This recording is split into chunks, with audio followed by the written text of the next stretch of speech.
और दो कौन मर बुझा तक लेके आइल बड़े थी ए इतने ना पची हेता नहीं देनी डब्बा उतना डब्बा देनी हां के हाथने ना पची हउ डब्बा उठावा अपन एगो डब्बा उठावा पहुंचे ना पहुंचे से तारा का मतलब दो हमके दू भाई बानी के दू भाई बानी के तो मालो तो उतने ले आवेला लेनी हां 5 गो बोतल 5 गो बोतल हउ डब्बा उठावा डब्बा निकालो हां ले लेना मर मैदान जाए के ठीक रही इतने ना पची डायरेक्ट हो जइबो ई डब्बा ले जा संग ए सोन पापड़ी ए सोन पापड़ी खाइए सोन पापड़ी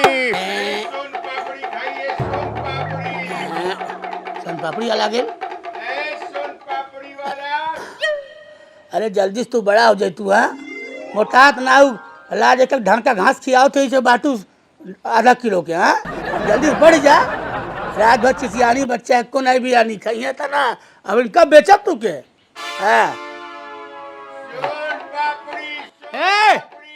कहाँ बाटी रे अरे का चिल्लाते नहीं कितना चिल्लानी जल्दी हाँ खा दो हाँ हाँ अरे कितना चिल्लाते रुको ले करे पैसा दे मैं पैसा दे कैसा न पैसा दे सुन पपड़ी आल अब पैसा कमा के देले बानी पैसा दे अरे नहीं तो ज्यादा लग देले बेटे पैसा दे मैं अब पैसा कब कमा के नहीं जो कमा के देनी रुको ले पैसा दे मैं अरे पैसा जो देनी है ले जाके पी गई पी गई तो दूसरा पैसा दे ना अरे पैसा का हम अपने बाबूजी घर से ले आके दे उठिया दे अरे हटा ले हम बर्तन बेच दे अरे कैसे बर्तन बेच देबा हाय देख ए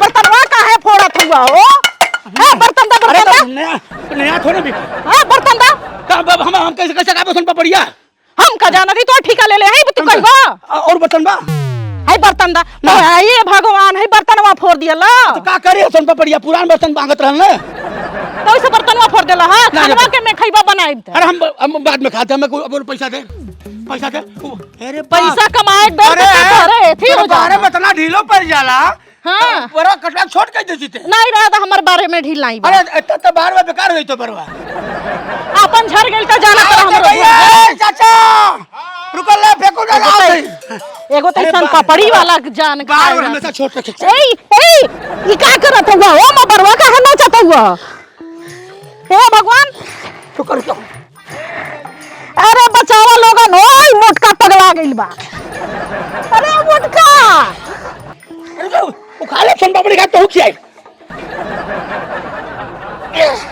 अरे बाप रे मोटका मारे तना बरवा नो दिला ओ दादा अरे मारे के कुछ डालोगन हो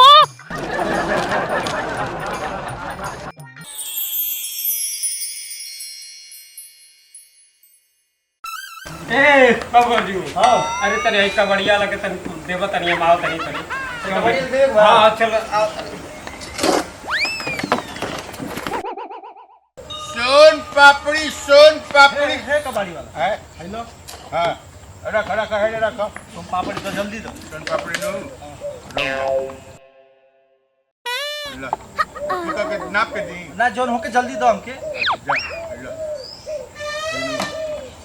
सोन पापड़ी ले ला ए सोन पपड़िया दो और का ठरवा अबे ना भेजो नहीं आओ कठारवा जे ले आई लोग रे सोन पापड़ी देनी है कि ना देनी है दे दे लो मैंने का प्रसादी बटाता केहू ले ली हमार कटरा होके कोने के दे दिया तो ऊपर नाम लिखल बता रु कहले है कि तार है एक बार एकदम माथा एकदम चौपट कइले बाल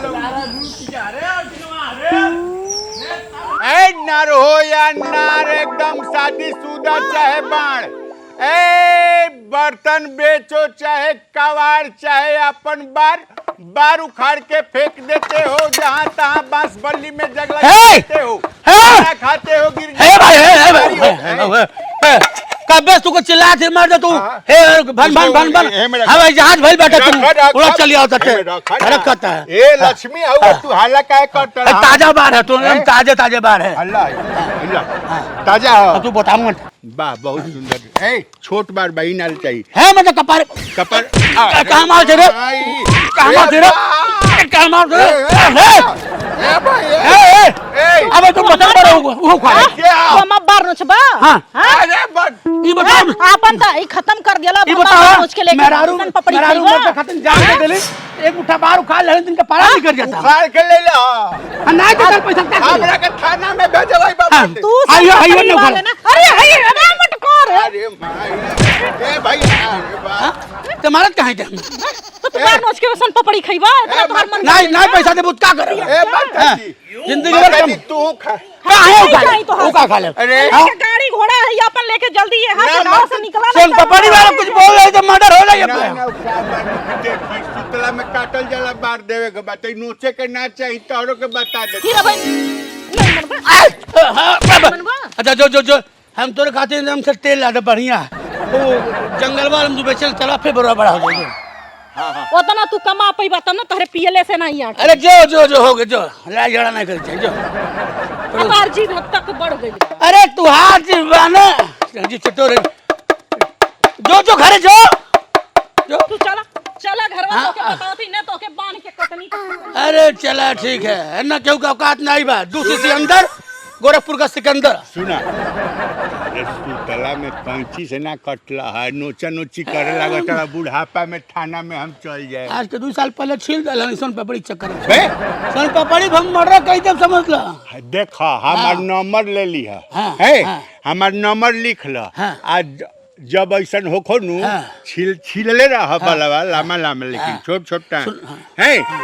तो हमरा के नंबर पकड़ा के बोला लिया हम आ जाए सुनो ऐसा करा हमारे गांव में अब के महीना में 4-5 लोग मरले हैं हाँ एक दिन आतर कह के अच्छा यही 3-4-5 दिनवा में समझ लगे 5-6 दिन की तेरे ही पड़ी हाँ हाँ अब बरवा जो छिलाला उलाला आता ना वो बार ना चली हाँ लामा लामा अरे लंबा सुना हम राती में चोटकटवा काम करी ले मोहल्ला में हम बार खा ले ले चोटी काट ले ले अच्छा। और छुट्टा मोहल्ला कह दो चोटकटवा लो कुल बेच के बे अरे भैया प्रणाम हाँ, प्रणाम हमार नंबर लिखो अब बताओ अब बताइए हाँ बात है कि उसका खबर नहीं ना ना हाँ? ना हम सोन पपड़ी के चक्कर में हाँ हम जाके पाकिस्तान के प्रधानमंत्री की हत्या कर दी बे छोटइये पर से बड़ा निकला गला सोन पपड़ी हाँ हम दादा कुल सिरे पूरा कुरे की जाके सोन पपड़ी खा लेता ली हाँ बड़ा सामान रहे हाँ तो हो खरीद लेबा सोन पपड़ी दे देबा सोन पापड़ी का हम डिब्बा दे देवे लेकिन रेलगाड़ी या ट्रक उरक ना ऐसे छोट ट्रेन और नहीं चली ना ट्रेन ना चली सामान बात गाड़ी बैठे हाँ गाड़ी हाँ बा बढ़िया बहुत बड़ नहीं खेनू ये बड़ा नहीं बा हाँ लेकिन नहीं पूरा डिब्बा चाहिए हमें हाँ तो डिब्बा तारे खाती हम दे दे भैया हाँ चला चला चला हाँ, अपन गाड़ी है हाँ, अपन? हाँ तो मन तो दे देते हो, काम करा हाँ। हाई तू रख ला हम पूरा छोड़ दे भाई हम गाड़ी लेके जाए तू गाड़ी लेके चल रहा है मर्द गाड़ी चले लेकिन रख मर्द फॉर्चूनर के काम काटे ले उधर चली तो ऐसे? तो सुना। पानी से चले ले पेट्रोल से नहीं हनु ना तो सुना डिब्बा हमारे ही लेके चलते नहीं है हाँ। ये अपने ठीक है हाँ चला है लेके वहाँ तक के चला है वहीं दे दिया हमने हाँ डिब्बो हमें दे दिया अरे चला चल आखिर में हमारा तो हो ही गई रुक जा अभी माल आई तब अरे ठीक है अभी ना। ठीक है चला हमारा तो हो ही गया चला चल जय हाँ, भगवान जय भगवान जय लक्ष्मी हम देखा ईमानदारी की कमाई खाई ले जय लक्ष्मी जय लक्ष्मी है टेम्पुआ है है है हाँ अच्छा दोनों हमारे है अच्छा जो चाहे तुम खरीद लो नया कौन बा ने आओ देखा वो अफ्रीका से मंगौली है ई और हई आई जापान से जापान से सुने ना अभी मत खा अभी जब तक गाड़ी अभी ना हमारे तक सामान तो हो गए बा ना हाँ सामान हो गई हाँ हे मर्द एकदम सा एकदम भाग से ओनर है का नया खरीदाइल बा एकदम से सुबह में गंदा हो गए हाँ सुना ए अब हई सोन पापड़ी तहार हई सब सामान तहार हाँ। आई हमार ठीक है आओ पूरा हम लोग जाते हाँ ही जा चाबी दो चाबी हम चाबी लेके आओ थे हैं? कौन हाई वाला चाहिए घाई वाला चाहिए हमरा हई चाहिए हाँ, हम चाबी लेके आओ थे हाँ। तो अपन गाड़ी में बैठा तो अपन ठीक बा ठीक है हाँ ठीक बा जल्दी आई हम जल्दी आए जा जय लक्ष्मी देखा ये बरकत होला हाँ। साइकिल चलाओ चलाओ हाँ। आ टेम्पू पर बैठ गई बा बढ़िया हो जाए यार सोन पपड़ी साझे की है बकरे कटी आज बोले मत तू बोले मत हाँ ए जल्दी ले आओ ना हाँ जल्दी आओ थी लोहा टीना बांसेर सोन चाबिया न दे दा। अरे गाड़ी पर एकदम 120 के स्पीड में चलाए, खाली चाबी आ जाए दो। चाबी आई ला 120 के स्पीड में हम एकरा के हका नहीं। कहाँ चले के बा? कहाँ चले के बा कहीं? कहाँ चले के बा? हाँ हेने आओ, हेने हैं?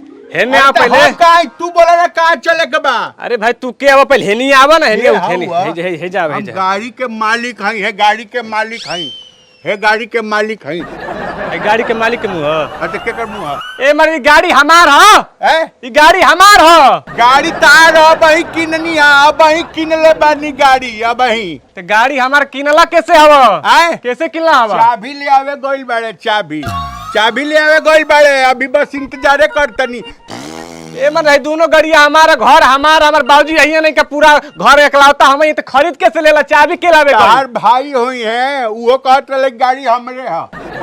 एकलौता ही पहले ही बोल हम एकलौता ही, एके गो बाड़ा, एके गो बानी। तो ऊ के रहले हैं जोन बेचले हैं हमरा से।